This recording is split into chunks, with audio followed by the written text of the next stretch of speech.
Good morning students. Corona से बचने के लिए प्रिकॉशंस लेनी है आपको।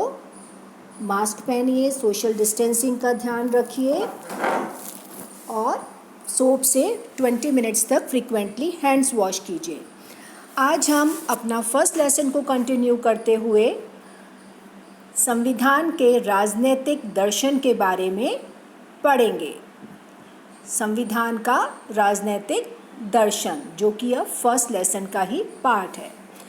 जो भारत का संविधान है वो दुनिया का सर्वोच्च संविधान कहा जाता है। क्यों?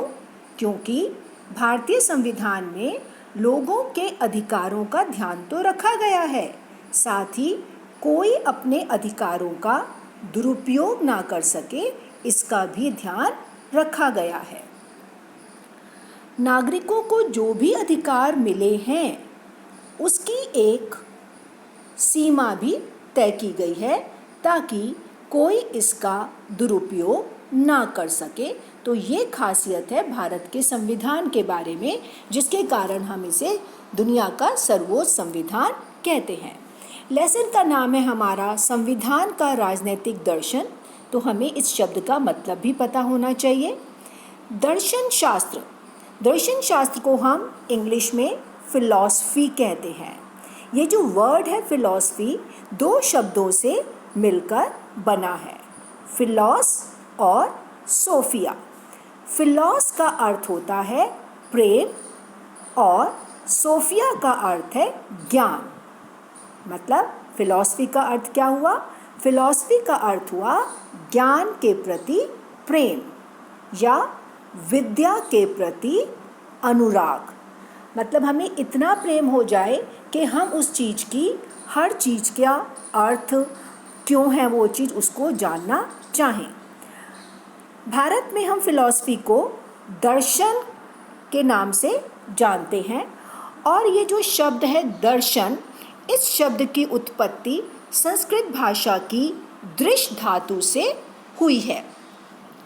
आप बच्चों ने संस्कृत में पढ़ा है कि दृश धातु जो है उस दृश का अर्थ होता है देखना या जिसके द्वारा देखा जाए। तो जो ये शब्द है दर्शन, इसका अर्थ क्या हुआ? इसका अर्थ हुआ वह विद्या जो तत्व को साक्षात्कार कराती है। मनुष्य दूसरे जानवरों से भिन्न है क्योंकि उसमें सोचने की शक्ति है। तो दर्शन में सत्य और ज्ञान की खोज में किसी भी विषय पर किए गए समस्त चिंतन का समावेश है। जब वह खोज राजनीतिक विषयों पर होती है तब उसे हम राजनीतिक दर्शन कहते हैं।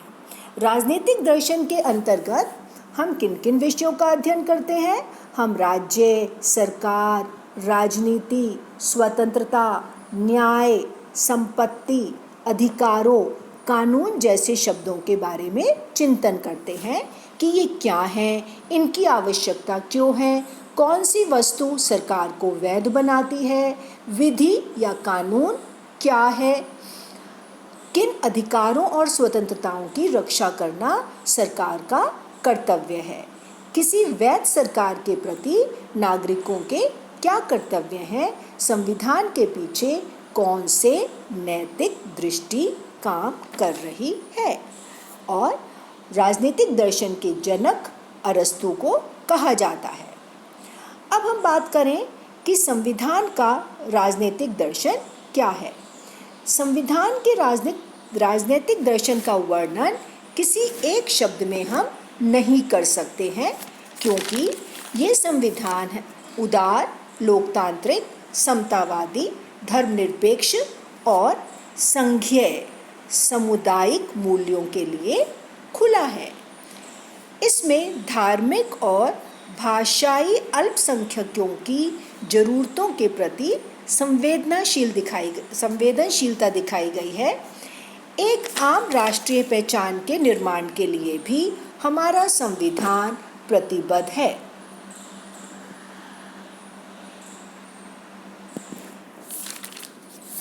तो संविधान के जब हम दर्शन की बात करते हैं तो संविधान के दर्शन का अभिप्राय उन आदर्शों से है जिससे भारतीय संविधान अभिप्रेरित हुआ है और उन नीतियों से है जिन पर हमारा संविधान और शासन प्रणाली आधारित है।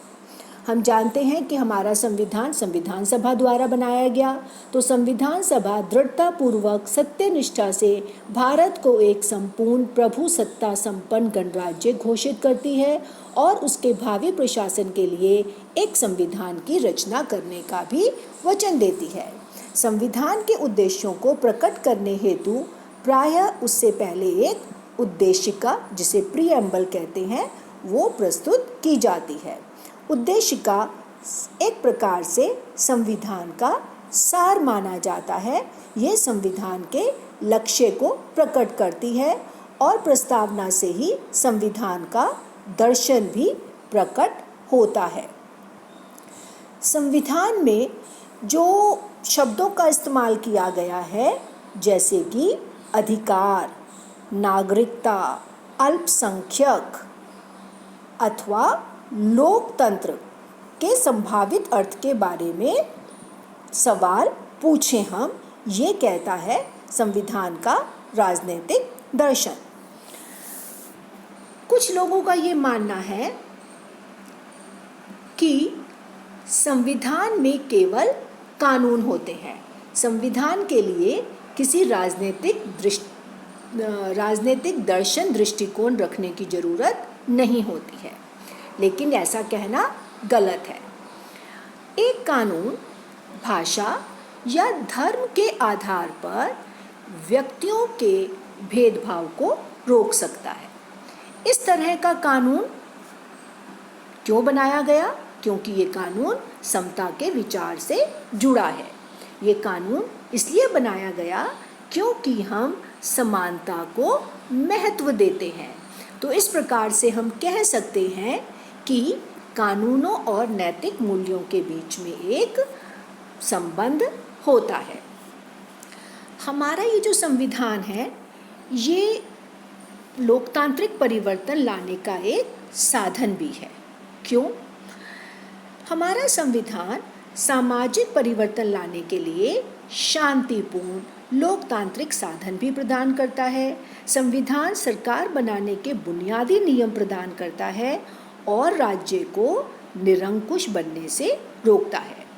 जो हमारे पहले प्रधानमंत्री थे नेहरू जी, वो इन दोनों ही बातों को अच्छी तरह समझते थे और उनका कहना था कि भारतीय जनता के निर्वाचित प्रतिनिधियों को बाहरी हस्तक्षेप के बिना भारत के संविधान बनाने का अधिकार था।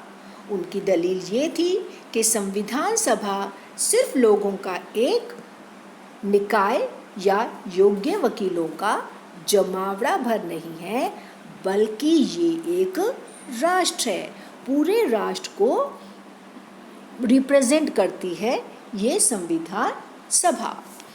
अब हम क्यों संविधान सभा में वापस जाने की बात करते हैं? तो संविधान सभा को मुड़कर देखने की ज़रूरत क्यों है? इसकी बात ये है कि क्यों ना हम बदली हुई परिस्थितियों का हिसाब लगाएं और संविधान के जो कार्य हैं उनको दोबारा से परिभाषित करें। फॉर एग्ज़ाम्पल, जो अमेरिका का संविधान बना वो 18वीं सदी के उत्तरार्ध में लिखा गया था। उस समय के मूल्यों और आज 21वीं सदी के मूल्यों में बहुत अंतर आ चुका है, इसलिए उस युग के मूल्यों को आज लागू करना कोई सेंस नहीं रखता है, बेतुका लगता है। लेकिन अगर इसीलिए हमें ज़रूरत है कि संविधान का अध्ययन करा जाए, उसका अवलोकन करा जाए और आवश्यकता पड़ने पर उसमें कुछ चेंजेस किए जाएं। लेकिन भारत में संविधान निर्माताओं के समय जो स्थिति थी और जो स्थिति आज की है, उसमें कोई क्रांतिकारी बदलाव नहीं आए हैं। तो सभी बच्चे ये चैप्टर अपनी NCERT बुक से इतना पोर्शन पढ़िए दोबारा से, और मैं आपको कुछ क्वेश्चंस दे रही हूँ, उन क्वेश्चंस के जल्दी से आंसर लिखिएगा।